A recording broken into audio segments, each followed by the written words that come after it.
Scientific कुछ benefits मैं आपको हिजामे के ताल्लुक से बताना चाहता हूं। हमारे जिस्म के अंदर एक गैस बनती है जिसको नाइट्रिक ऑक्साइड कहते हैं, जिसके पैदा होने पर कई बीमारियां में इंसान मुब्तला होता है। जब हम हिजामा करते हैं और खून को बाहर निकालते हैं तो साथ में नाइट्रिक ऑक्साइड भी बाहर खारिज हो जाती है।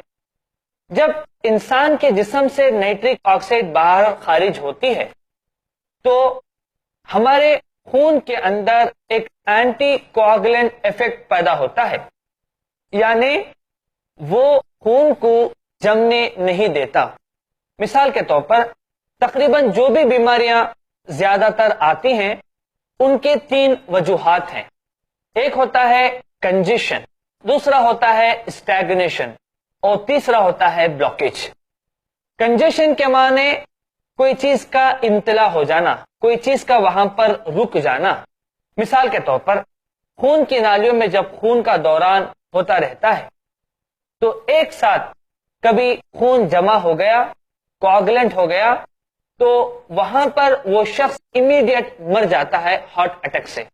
इसी तरह से दिमाग को सप्लाई होने वाले खून की मकदार अगर कोई ब्लॉकेज की वजह से कम मकदार में पहुंचती है तो हिमीप्लेजिया यानी फालिज या लकवा हो सकता है।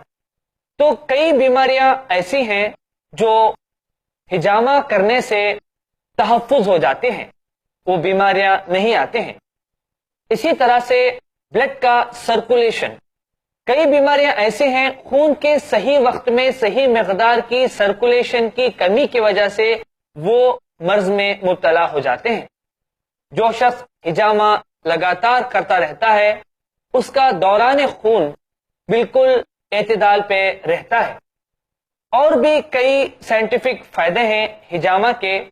जो हिजामा करता है तो पेन में भी उसको काफी हद तक फायदा पहुंचता है, यानी जो जोड़ों के दर्द में या कमर के दर्द में मुब्तला है तो वहां पर एक पेन गेट थियरी है जिसके अंदर बताया गया कि ऑलरेडी जहां पर पेन रहता है हिजामा करने की वजह से वो पेन के जो गेट हैं वहां पर एक लॉक पड़ जाता है जिसकी वजह से दिमाग तक वो पेन नहीं पहुंचता।